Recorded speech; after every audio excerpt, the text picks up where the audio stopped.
Okay. Hi everyone, I'm Claire. Welcome back to my channel, and today I will be talking about the international student pilot plan to return to Australia, especially Sydney and especially Indonesian international students. So based on the news that I've received and also based on the first-hand information that I got from the University of Sydney, where I work as a student ambassador and virtual student advisor, there are a couple of things that we need to understand and we need to keep in mind when we talk about this pilot program, especially if we are an international student hoping to return to Australia, or if we are a prospect student hoping to come to Australia to start our studies face to face. In this video we'll talk about what we know so far about the pilot program, what eligibility requirements that we need to pay attention to and to look out for, and also lastly I will talk about my personal reason why I'm hoping and why I'm waiting very eagerly for this pilot program to take place. So without further ado, let's talk a little bit about this COVID situation. So Australia up to this day has locked its borders from international world essentially for about 1.5 years, so it's around 18 to 19 months. So personally I flew back to Indonesia mid-2020, which is the end of the first semester of online university, and then I just haven't been able to come back since. So that's my first-hand experience on that. And what looks like a light in the end of the tunnel is that Australia might be reopening their borders for international students before the 2022 first semester intake commences. And this is through their pilot program, which was postponed actually from July, which South Australia have gotten approved. South Wales is also waiting for approval for 500 international students per fortnight back in July, and then Delta outbreak happened, so that plan was also put on hold. But now, after Australia has switched from their COVID-0 target, COVID-0 attitude towards this attitude of living with the virus and making peace with the virus and just treating it as endemic. So that's the idea behind this pilot program to bring back international students in Australia. Now, what is this pilot program? So the Australian government recognizes 3 important points. First is flight, second is quarantine, and third is testing. So from these 3 main points, students are only expected to cover flights. So the Australian government will cover quarantine and also testing. So as we know, commercial flights are to restart once the nation hits 80% of their vaccination rate. For international students, however, there will be a sped up restart, especially in the New South Wales, which has now reached 87.7 first dose vaccinations and 62.1% are fully vaccinated. And because when you book your first dose of vaccine, you will have to also book for your second dose, we can really be hopeful that the 80% target will be reached by October 18th. And secondly, about quarantine housing, the New South Wales government has also dedicated a student housing in Redfern, Scape, if any of you know that place. I had a friend living in Scape back before COVID. It's a really nice place. And lastly, they will also cover your testing. Testing is always free in Australia. Moving on to the second segment, which is eligibility. The first point to consider is your country. As we know, our flight is very limited to Australia. We are quite dependent on Qantas Airways, and countries that so far has strong possibility of commercial flights to restart are Fiji, Singapore, the US, Japan, UK, Canada and Bali. So that's very, very good news for Indonesians because as we know, we can travel to Bali. But then again, this list is not fixed yet, and we are still looking to see an official release of which countries are eligible for this international borders reopening. Second point on eligibility that we need to keep in mind and stay on the lookout is vaccinations, because Australia recognizes only certain types of vaccines by the Therapeutic Goods Administration, which is a government agency in Australia. And so far, the 4 vaccines that they have recognized and approved are AstraZeneca, which has been widely distributed in Indonesia, so that's a good news for us too. And then Pfizer, Moderna and Johnson & Johnson's. Aside from those vaccines, we are still waiting for the news update to join this pilot program. Although I did read some news about that says the TGA will recognize Sinovac and Covishield, which are the vaccines in China and India, but there are no certainty as to when they will approve this vaccine. Before we move on, we also need to understand that if you have received a COVID-19 Pfizer, AstraZeneca, Moderna or Johnson & Johnson COVID-19 vaccine while overseas, you can register your vaccination on the Australian Immunisation Register or AIR. So in this Australian Immunisation Register website, you will see that you have to add, and you will need documents in English to show what immunizations you've had. So this will be an extra work that you need to pay attention and prepare before you wish to join this pilot program. Okay, so moving on, last eligibility point is university eligibility program. Based on the information that I got firsthand from the University of Sydney, there are only a small number of universities that will participate in this pilot program. And the list includes Australian Catholic University, Macquarie University, the University of Newcastle, the University of Sydney, UNSW, UTS, University of Wollongong and Western Sydney University.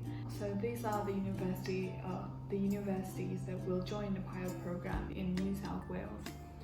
Other states, there hasn't been any comprehensive information or news about which universities will join their pilot program. So how will these universities welcome back their international students? I got an email from the University of Sydney saying that the university will make direct contact with eligible students via their university contracts. Now, there is no certainty yet what will contribute to your eligibility to join this pilot program with your university. But there are news that they will prioritize students in their research, in their postgraduate degrees, and then they will also prioritize those who needs to do their degree face-to-face, such as medical science, so business students, economic students. Maybe it will take a longer time for us, but we can still stay hopeful about this, and let's just look at how the universities will deliver their program with this limited resource that they have, which is like 500 students per fortnight. And in this pilot program, they will try to make the best out of it. So that ends the second segment of this video about your eligibility to come back.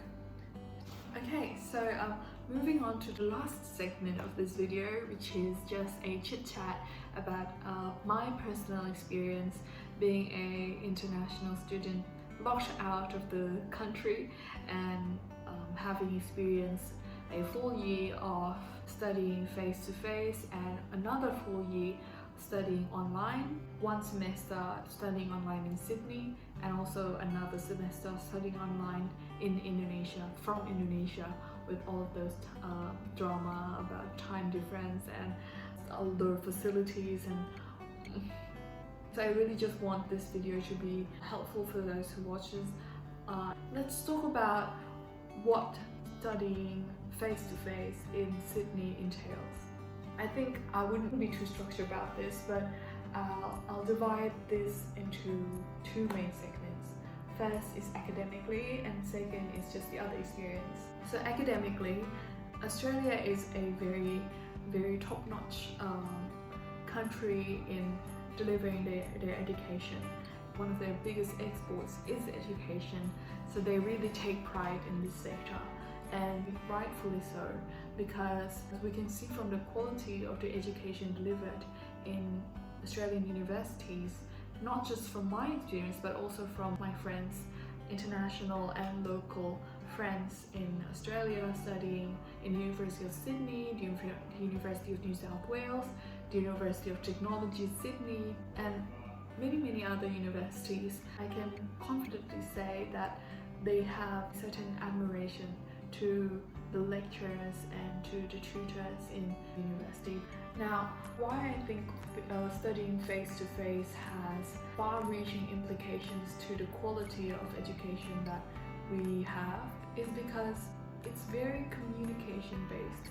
They say that university is 80% self-study and 20% lectures and stuff, but I think that's not the technicalities, such as 80% doing your readings and 20% coming through lectures, but I think it's more the motivation. 80% self-motivated and making the effort to reach out to people and talk to people. That includes in that 80% of self-study, in my opinion, and 20% is like the assignments and all of this. Bare minimum is 20%. I think the fact that universities 80% self-study becomes precisely the reason why face-to-face study is important. When you study face-to-face, you are situated in an environment more conducive. You get to talk to people after class, and people cannot run away. You're literally there, and if you come approach someone and ask them something, they can't just run away or pretend not to read your text, right? So that's the first reason. But seriously though, the first reason is that communication is significantly, crucially, essentially enabled and more empowered, if you can say, if you are situated in a face-to-face study. Let me tell you what I usually do during class. I'm one of, as you can probably tell from my content in my social media and also in this channel, that I'm very much a studious girl. So I come to all my lectures and I sit at the very front. I can talk to my lecturers and I can communicate with them, and I can pay attention, and they can also see that I am paying attention. And usually by doing so, you can just see that they appreciate and they become more excited to teach, and that changes things. And after class, I usually approach the professor to talk about the lecture, even if it's just a simple, oh, thank you for today's lecture, I really understand this concept and I really think it's interesting, do you have any reading recommendation, and just to exchange point of views with the professor. That's very, very important, and I think that's what you can't get from online learning courses like edX or Coursera. You can't really get this interaction to really know what the professor's personal point of view on the topic is. And I think that's the most interesting part about learning. Nobody can ever know and comprehend the truth fully and rightly. So every person's perspective is interesting and unique.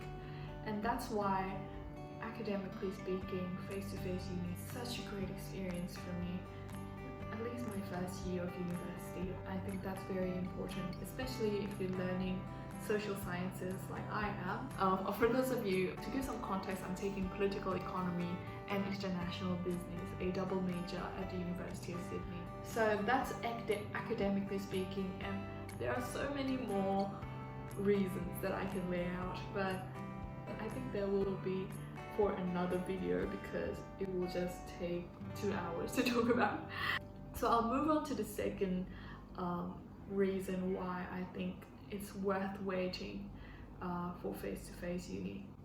Is the non-academic stuff, but still uni related. I'm not going to talk about like friends and hanging out and enjoying the city of Sydney or Australia, but I'll talk about the non-academic stuff, the richness of the non-academic stuff in university itself.